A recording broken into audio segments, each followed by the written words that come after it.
Mohon izin, saya Muhammad Awal Ramadhani Adian, NRP 422 560 0105 dari kelas 1 SPED. Mohon izin, saya Emendra Cahaya Putra dari 1 SPD NRP 425 6009. Mohon izin, saya Aldi Saifuddin Fatila dari 1 SPED NRP 42256 00102. Mohon izin, saya Salwado Christian Salomwiada dari kelas 1 SPD dengan NRP 4225 600 109. Mohon izin, saya Denirwana Cahya, NRP 42256 00104 dari kelas 1 SPED. Baik, saat ini saya sini menjelaskan terkait spesifikasi dari Stirling kami dan dari masing-masing bagiannya. Yang pertama di sini ada crankshaft. Nah, di sini crankshaft ini kita lihat dari panjangnya. Nah, di panjangnya ini sampai sini itu ada di 13 cm. Jadi dari panjang sini sampai sini itu 13 cm keseluruhannya. Dan untuk langkahnya sendiri, langkah dari crankshaftnya itu diukur mendapatkan 0,5 cm. Dan untuk total langkah kerjanya itu didapat 1 cm ketika naik turun untuk dari pistonnya sendiri. Kemudian kita langsung melihat dari pistonnya ini sendiri. Di kaleng bawahnya terdapat piston, kemudian ada pistonnya. Pistonnya sendiri ketebalannya di 2 cm. Lanjut di bagian piston ini sendiri, kami memakai untuk ketebalannya sendiri di 2 cm, dan untuk diameternya di sini 5 cm. Jadi untuk kalengnya sendiri yang luarannya ini itu terdapat 5,1 cm untuk diameter kalengnya. Jadi untuk langkahnya dari piston ini sendiri ketika MA, kaleng ini mempunyai panjang keseluruhan 12 cm.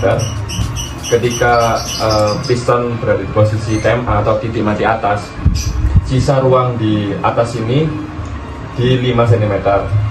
Dan ketika piston ini posisinya di TMB atau titik mati bawah, sisa ruang di bawahnya ini 4 cm. Dan untuk cara kerjanya sendiri dari Stirling ini, kita menggunakan dinamo sebagai penggerak dari Stirlingnya ini sendiri. Jadi dinamonya dipasang di yang seharusnya tempat flywheel atau roda gila di sebelah sini, dan memakai spur gear juga untuk sebagai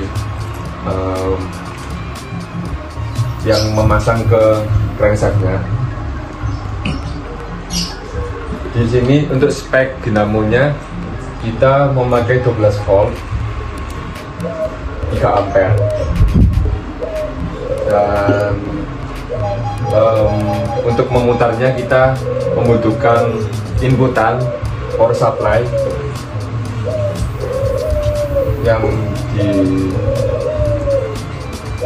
dikonekkan ke dinamo plus minusnya.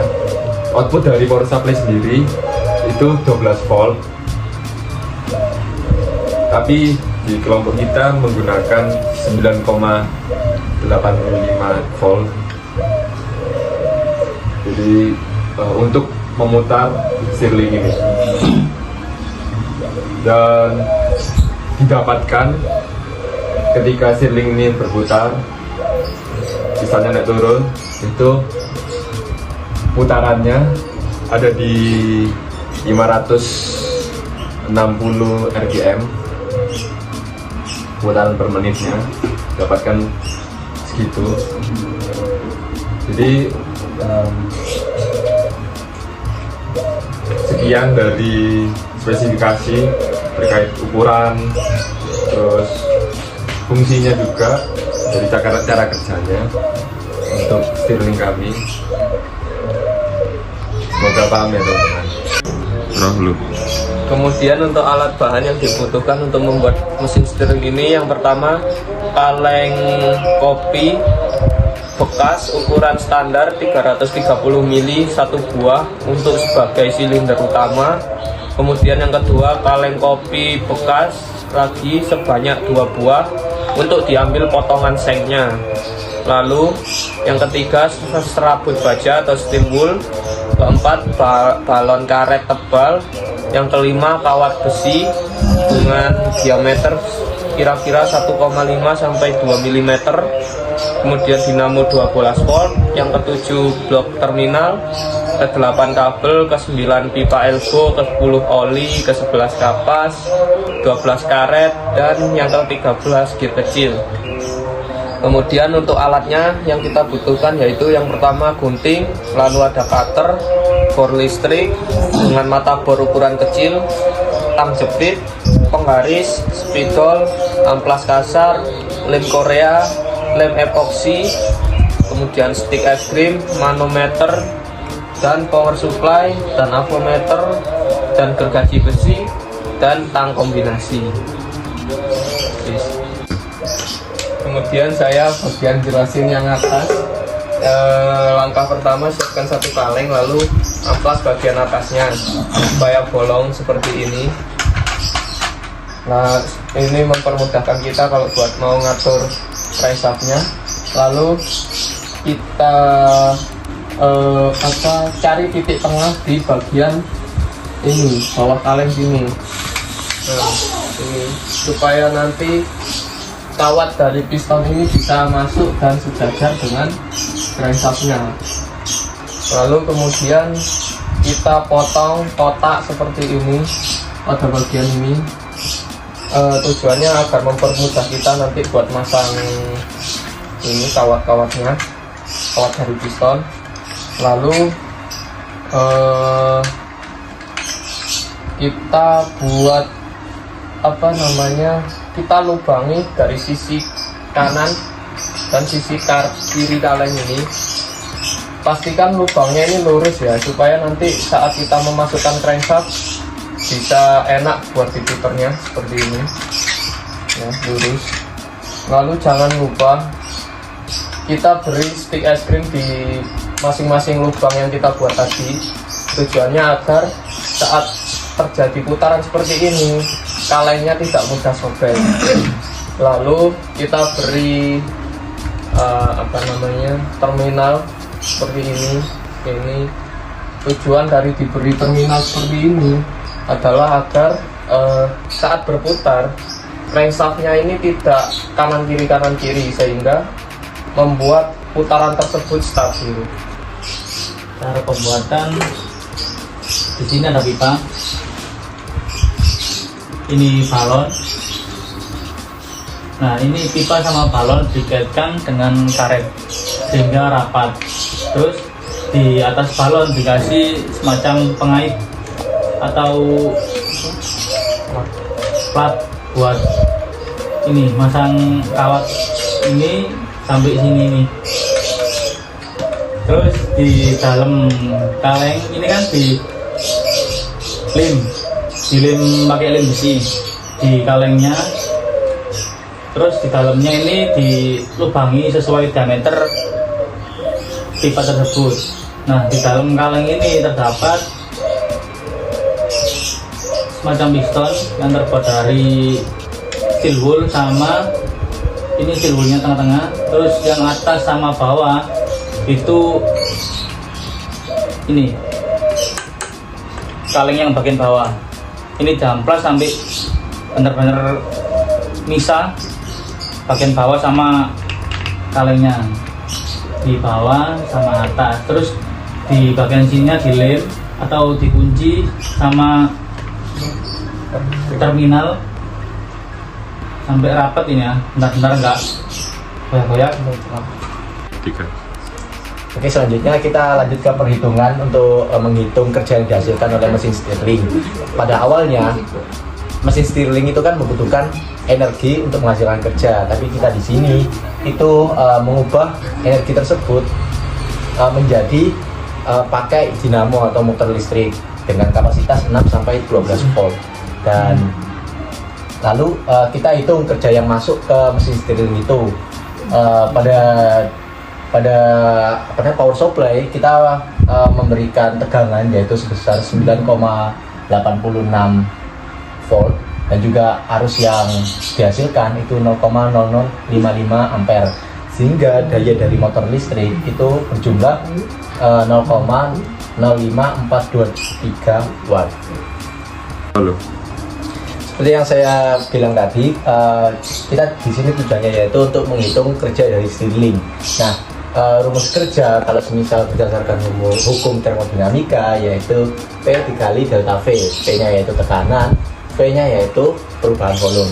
Dan di sini saya akan mencari tekanannya terlebih dahulu, karena kita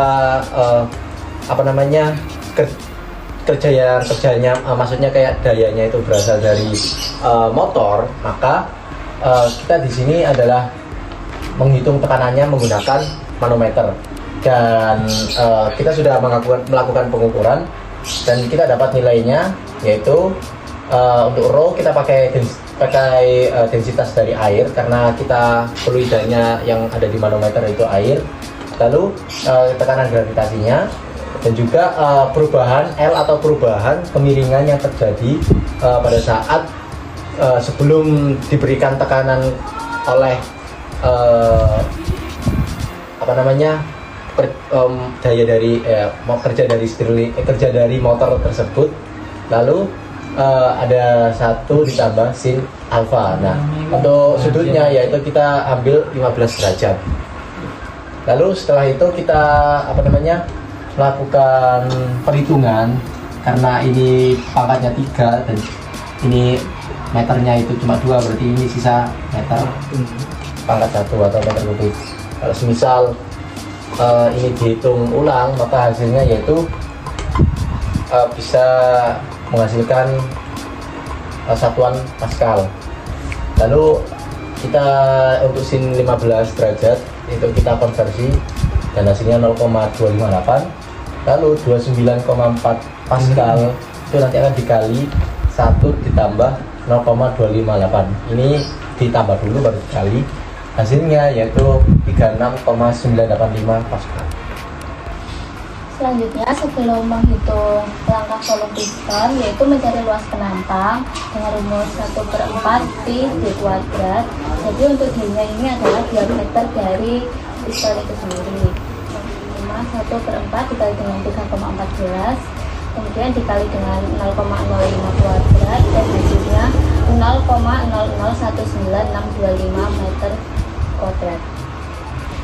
Kemudian untuk volume langkah piston di sini delta V, yaitu dengan mengalihkan ruas penambang tadi dengan delta H, di mana delta H adalah titik mati bawah dikurangi dengan titik mati atas, sama dengan hasil dari luas penambang tadi 0,001965 dikali dengan 0,02, hasilnya 0,00003925 meter kubik. Kemudian untuk kerja piston, yaitu dihitung untuk mengetahui seberapa besar energi yang berhasil dikonversikan oleh motor, yaitu dengan cara P atau tekanan efektif dari piston dikalikan dengan delta V atau volume langkah, yaitu 36,95 Pascal dikali dengan 0,00003925, dan hasilnya 0,00145 Joule. Kemudian untuk mengetahui seberapa optimal kinerja dari mesin Stirling ini, yaitu dengan menghitungnya dengan rumus perbandingan antara energi yang berhasil dimanfaatkan terhadap energi yang masuk, kemudian dikalikan dengan 100%, yaitu 0,00145 dibagi dengan 0,05423 dikali 100%, dan hasilnya 2,7%.